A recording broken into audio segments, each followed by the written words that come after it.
క్రీస్తునందు ప్రియులారా, మీకు శుభములు వందనములు తెలియజేస్తున్నాను. అనుదిన ధ్యానమునకు స్వాగతం. కీర్తన గ్రంథం 119వ అధ్యాయం 49 నుండి 56 వచనాలు ఈ దిన మన ధ్యానాంశంగా ఉన్నాయి. హీబ్రూ ఆల్ఫాబెట్స్లో 7వ పదమైనటువంటి జాయిన్ అనే పదాన్ని ఈరోజు మనం ధ్యానిస్తున్నాం. ఈ అక్షరాన్ని మనం చూస్తున్నప్పుడు దాని రూపము నిటారుగా ఉన్నటువంటి ఒక ఖడ్గము వల్లే, ఒక ఆయుధం వల్లే కనబడుతుంది. అంత మాత్రమే కాదు, కిరీటం ధరించినటువంటి ఒక వ్యక్తిని పోలి ఉంది. ఇక 7 అనే సంఖ్య మనకు బైబిల్లో ఎక్కడ కనబడినా ఇది దేవుని సంఖ్యగా మనం లెక్క కట్టాలి. 7 అనే సంఖ్య మనకు జ్ఞాపకం రాగానే మనం ఆదికాండము 2వ అధ్యాయంలోకి వెళ్ళాలి. 2-3 వచనాలు మనం గమనిస్తే, దేవుడు తాను చేసిన తన పని 7వ దినములోగా సంపూర్తి చేసి తాను చేసిన తన పని అంతటి నుండి 7వ దినమున విశ్రమించెను. కాబట్టి దేవుడు ఆ 7వ దినమును ఆశీర్వదించి పరిశుద్ధపరచెను. ఎలయనగా దానిలో దేవుడు తాను చేసినట్టు సృజించినట్టు తన పని అంతటి నుండి విశ్రమించాను. విశ్రాంతి దేవునిక మనుషులక నిర్గమకాండం 34:21 చదివితే మీకు అర్థమవుతుంది. దేవుడు నరుడు కాదు, ఆయనకు అలసట రాదు, ఆయనకు విశ్రాంతి అవసరం లేదు. అయితే లేవియాకాండం 23వ అధ్యాయం 3వ వచనం ప్రకారం ఆయన నరులకు ఆజ్ఞాపించాడు, 7వ దినాన ఎవరు వారు కానీ, యజమానులు కానీ, పనివారు కానీ, దాసులు కానీ ఎవరు ఏ పని చేయకూడదు. అయితే దేవుని ఆరాధించడానికి పరిశుద్ధ సమాజముగా వారు కూడుటకు ఆయన ఆజ్ఞాపించాడు. అయితే కేవలం ఇది ఒక ఆచారానికి సంబంధించిన అంశం కాదు, దినానికి సంబంధించిన అంశం కాదు. ఇది ఒక అద్భుతకరమైనటువంటి మర్మమై ఉంది. కాస్త వివరించే ప్రయత్నం చేస్తాను. ద్వితోపదేశకాండం 5వ అధ్యాయంలోకి మీరు రండి. 13 నుంచి 15 వచనాలు మీరు చదవండి. ఇక్కడ కూడా అలాగే 6 దినములు దేవుడు కష్టపడి పనిచేశాడు. 7వ దినాన విశ్రాంతి తీసుకున్నాడు. ఆ దినాన్ని పరిశుద్ధపరిచాడు, కనుక మీరు దాన్ని పరిశుద్ధంగా ఆచరించాలి అని మాట్లాడుతూ 15వ వాక్యం చూడండి. నీవు ఐగుప్తు దేశమందు దాసుడవై ఉన్నప్పుడు నీ దేవుడైన యెహోవా బాహుబలము చేతను చాచిన చేతి చేతను నిన్నను అక్కడి నుండి రప్పించనని జ్ఞాపకం చేసుకున్నాము. అందుచేతను విశ్రాంతి దినము ఆచరింపవాలని నీ దేవుడైన యెహోవా నీకు ఆజ్ఞాపించెను. కేవలం ఇది సృష్టికి సంబంధించింది మాత్రమే కాదు, పనికి సంబంధించిన రెస్ట్ మాత్రమే కాదు, ఐగుప్తు బానిసత్వములో నుండి బయటికి వచ్చిన దానికి సాదృశ్యంగా, మన పితరులు పొందిన విశ్రాంతికి సాదృశ్యంగా ఇక్కడ మాట్లాడుతున్నాడు. ఈ విశ్రాంతి అనే పదం మనకు మరింతగా అర్థం కావడానికి హెబ్రీ గ్రంథంలోకి మనం వెళ్ళాలి.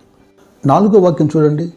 దేవుడు 7వ దినమందు తన కార్యములన్నిటిని ముగించి విశ్రమించెను అని 7వ దినము గురించి ఆయన ఒక చోట చెప్పి ఉన్నాడు. ఇదియుగాక ఈ చోటునని వారు నా విశ్రాంతిలో ప్రవేశింపరు అని చెప్పి ఉన్నాడు. కేవలం పరిశుద్ధ సమాజంగా కూడే విశ్రాంతి మాత్రమే ఇది కాదు, తన ప్రజలకు దేవుడు ఇవ్వబోతున్నటువంటి ఒక శాశ్వతమైనటువంటి విశ్రాంతికి సంబంధించిన అంశమని మనకు అర్థమవుతోంది. అందుకే భక్తులు దాన్ని వివరిస్తూ, కనాను అనేదే దేవుడు ఇవ్వబోయే విశ్రాంతి అయితే, వాగ్దానం అయితే, యెహోషువ వారికి విశ్రాంతి కలగజేసినలా ఆ తర్వాత మరి ఒక దినం గురించి ఆయన చెప్పకపోవును. కాబట్టి దేవుని ప్రజలకు విశ్రాంతి నిలిచి ఉన్నది అంటున్నాడు. దేవుడు వాగ్దానం చేసినటువంటి ఆ విశ్రాంతి ఐగుప్తు నుంచి విడిపించడం అయితే, కనాను పొందడం అయితే, దావీదు తన గ్రంథంలో నేడు అనే ఒక మాట ఎందుకు రాస్తున్నాడు విశ్రాంతికి సంబంధించి? కనుక అక్కడ కనబడుతున్న విశ్రాంతి సాదృశ్యంగా ఉంది, అయితే పొందవలసిన విశ్రాంతి నిలిచి ఉంది అంటాడు. ఎంత అద్భుతకరమైన విషయం మీరు వినండి. హెబ్రీ పత్రిక 4వ అధ్యాయంలో 10-11 వచనాలు. ఎందుకనగా దేవుడు తన కార్యములను ముగించి విశ్రమించిన ప్రకారం ఆయన యొక్క విశ్రాంతిలో ప్రవేశించిన వాడు కూడా తన కార్యములను ముగించి విశ్రమించును. కాబట్టి అవిధేయత వలన వారు పడిపోయినట్లుగా మనలో ఎవడును పడిపోకుండా ఆ విశ్రాంతిలో ప్రవేశించుటకు జాగ్రత్త పడొద్దాము. ఈ వాక్య ప్రకారం క్రీస్తు ఎలా ప్రవర్తించడం మీకు ఒక ఉదాంతం జ్ఞాపకం చేస్తాను. లూకాసు వార్త 13వ అధ్యాయంలో 14వ వాక్యంలో, 18 ఏళ్ల నుంచి బలహీనపరచు దయ్యం పట్టిన ఒక స్త్రీని, ఆమె నడుము వంగిపోయినటువంటి స్త్రీ, సమాజ మందిరంలో యేసు ఆమెను చూసి విశ్రాంతి దినాన స్వస్థపరిచాడు. అయితే విశ్రాంతి దినాన స్వస్థపరిచినందున ఆ సమాజ మందిరపు అధికారి కోపంతో మండిపడుతున్నాడట. పని చేయదగినటువంటి దినములు 6 ఉన్నాయి. ఆ దినములోనే పని చేయాలి, ఆ దినములోనే స్వస్థత పొందాలి. ఇది విశ్రాంతి దినం అంటున్నాడు. అక్షరార్థంగా చూస్తే యేసు విశ్రాంతి దినాన్ని మీరినట్టుగా అనిపిస్తుంది. ఒకవేళ ఆయన మీరవచ్చు, ఎందుకంటే విశ్రాంతి దినానికంటే కూడా ఆయన ప్రభు గొప్పవాడుగా ఉన్నాడు కదా. కానీ 18 సంవత్సరాల నుంచి తన జీవితంలో విశ్రాంతి లేని ఒక స్త్రీ, దయ్యం పట్టి శ్రమపడుతున్న స్త్రీకి ఆ రోజున ఆయన విశ్రాంతినిచ్చాడు. ఈ 7వ సంఖ్య అయినటువంటి జాయిన్ అనే పదము విశ్రాంతికి సాదృశ్యమైతే, 49 నుండి 56 వచనాల్లో ఉన్న ఈ మాటల్లో 50వ వాక్యం చూడండి. నీ వాక్యము నన్ను బ్రతికించి ఉన్నది, నా బాధలో అదే నాకు నెమ్మది కలిగించుచున్నది. భక్తుడు ఇక్కడ ఒక కంఫర్ట్ గురించి లేదా తను పొందిన విశ్రాంతి రెస్ట్ గురించి మాట్లాడుతున్నాడు. దానికి కారణం దేవుని యొక్క ధర్మశాస్త్రం. ఈ మాట మత్తయి సువార్త 11వ అధ్యాయంలో రీసౌండ్ అవుతుంది. 28వ వచనంలో, ప్రయాసపడి భారం మోసుకొనుచున్న సమస్త జనులారా నా యొద్దకు రండి, నేను మీకు విశ్రాంతి కలగజేతను.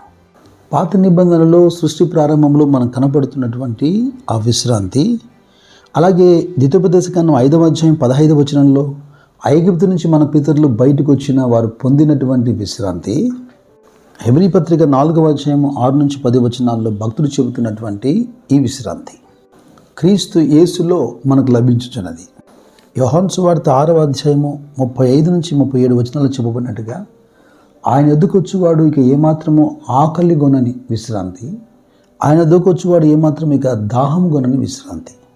ఇదిగో ప్రవక్త అయినటువంటి యెషయా ప్రవచించినట్టుగా ప్రకటన గ్రంథం 7వ అధ్యాయం 16-17 వచనాలు కనపడుతున్నట్టుగా, ఇక మీదట వారికి ఆకలైనను దాహమైనను ఉండదు, సూర్యుని ఎండైనను ఏ వడగాలైన వారికి తగలదు. ఏలైనగా సింహాసన మధ్యమందుండు గొర్రెపిల్ల వారికి కాపరి అయి జీవజలముల బొగ్గ ఎద్దుకు వారిని నడిపించును.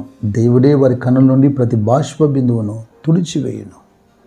ఇది ఆయనను విశ్వసించిన వారు పొందబోతున్నటువంటి నిత్యమైన శాశ్వతమైన ఎటర్నల్ రెస్ట్, నిత్య విశ్రాంతి. కాబట్టి పౌలు సంఘాన్ని హెచ్చరిక చేస్తున్నాడు, సహోదరులారా, జీవం గల దేవుని విడిచిపోవునట్టు విశ్వాసం లేని దుష్ట హృదయం మీలో ఎవరి అందైనను ఒకవేళ ఉండినేమో అని జాగ్రత్తగా చూచుకున్నాడు అంటున్నాడు. హెబ్రీ 3లో ఈ విశ్రాంతిని గురించి వివరిస్తూనే, ఆయన సిద్ధపరిచిన నిత్య విశ్రాంతిలో మీకు సమృద్ధి ప్రవేశం కలగాలని నా ప్రార్థన.